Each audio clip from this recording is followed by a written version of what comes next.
Have you seen the Okja reviews? Me too! This is a film that has everyone talking. Before we start, we wanted to mention our Patreon page. If you're enjoying our videos and you want to support us, please join our Patreon community.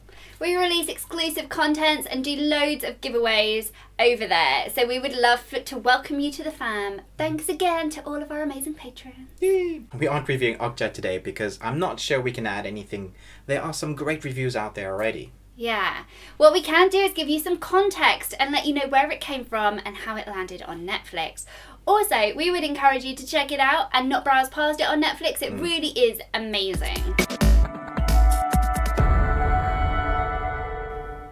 In case you missed it, Okja is the latest feature film from Netflix, directed by Bong Joon-Ho and starring Tilda Swinton, Jake Gyllenhaal and seo-hyun as Mija, who stole our hearts almost as much as her incredibly genetically modified hippo pig manatee hybrid companion Okja. In the film, we follow Okja as she is stolen from her idyllic life in the mountains of South Korea and eventually finds herself in New York via a kidnapping by the Animal Liberation Front and some mistranslation, although I hear there's a lot of mistranslation in the film you'd only be aware of if you spoke both English and Korean. You have lied to us, Director Bong. Don't you know translations are sacred? Anyway, after a truly heartwarming poop-flinging attack and a catastrophe of a rescue and unrescue mission, we end up in New York where the poop really does get real and the tone darkens. All of the extraordinarily quirky characters try to steal the show from this tragic and heartwarming love story about a girl and her pig that leaves you promising never to eat meat again. Mostly. Mostly. Okja is a kind of film that holds up a mirror to our capitalist society and forces us to take a long, hard look at ourselves. It shows the best and worst of humanity, and in that respect is reminiscent of director Bong's 2013 film Snowpiercer. In fact, all of his films seem to have an underlying social commentary.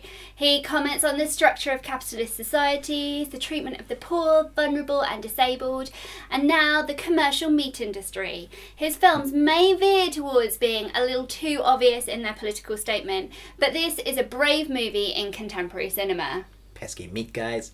Earlier this year, we reviewed Man Down, which was torn apart for being too relentlessly obvious in its agenda.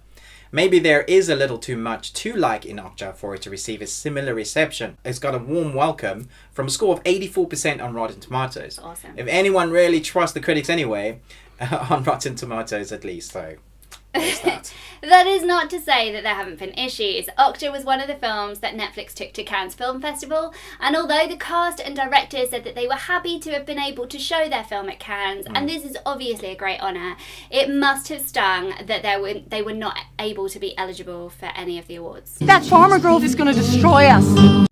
Yeah, Tilda Swinton, who acted and produced the film and has previously been on the judging panel at Cannes, expressed respect for their decision, but also said that she felt there was room for everyone.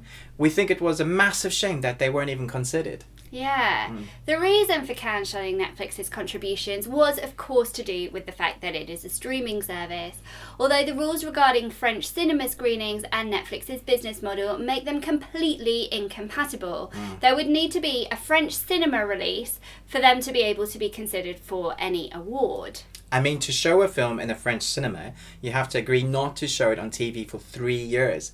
Netflix can't wait that long before screening a film in France. That's crazy. That's just crazy. And the head of the jury, Spanish filmmaker Pedro Almodovar, said to truly appreciate the film, the size of the screen should not be smaller than the chair you're sitting in, and it should not be part of your everyday setting. But Will Smith, who was also on the panel and is going to be starring in Netflix's new fantasy Bright, defended the streaming service, saying, "In my house, Netflix has been nothing but an absolute benefit. His kids get to see films they absolutely wouldn't have seen. Netflix brings a great connectivity. This was not enough to win them over though, and Okja was out of the running." Bong admits that Okja, with its painstakingly designed and computer-generated Super Pig, was made to be seen on the big screen. He says the best way to watch a film is in the theatre, but for directors who make weird films like mine, the digital studio platforms are a great creative opportunity. I do believe that the two models can coexist. Hopefully. The fact remains that Netflix was the only outfit willing to put up the film's $50 million production budget and grant Bong full creative control. And he is quick to praise Netflix for giving him the freedom to make this film without compromise. Netflix's sole criteria was that Okja be shot digitally rather than on film. One of the problems that he ran into with Snowpiercer was when the Weinstein Company acquired the distribution rights and requested 20 minutes of footage be edited and opening and closing monologues be added. It didn't need that. No. Bong declined. Having full creative control at any cost is clearly important to him, and rightly so. Snowpiercer has a score of 94% on Rotten Tomatoes. Ooh. It's an amazing film. Although I'm struggling with having seen Captain America kill almost all of the world's population. Did anyone else struggle with that? Hail Hydra. In response to Weinstein's attempt to trim the film, cinematic activist Denise Heard Bashir created a free Snowpiercer campaign demanding a director's cut of the film to be released in America. After a change in distributors, the film did get a limited release in uncut form, but it was only shown in art house cinemas initially, and it never received a UK release date, although it was available on Netflix. Yay! Netflix is developing quite a reputation for supporting filmmakers to retain their creative control, so maybe Bong will work with them again in the future. For now, he says he is working on a small size, small budget, 100% Korean language movie. It's a very crazy, strange story about a family, a very weird family. Another is also small budget, 100% English language movie based on an American graphic novel. It's not really known, but it has a cult status. Sometime in the future, I will reveal what it is, but currently I'm just thinking about and developing it. I really can't wait to see what he does. Let us know what you thought of Okja. Cutest pick ever, right? And does anyone have any thoughts on what the American graphic novel might be? What could it be? Look out for our review of Spider-Man Homecoming later this week, and don't forget to like and subscribe if you enjoyed this video. Yeah. Wow. So have you eaten meat since you watched Okja? Ate lots of fish. We caught fish. Yeah. Is that meat? Well, I guess like slimy meat is different from fluffy meat, right? Slimy and fluffy. Eating fish animals is different from eating like... Because they're thick? We did have one fish that jumped on the line. The same fish. We're sure of it. 4 times. Yeah. Oh, wow. So he's really special. He really wanted to be eaten.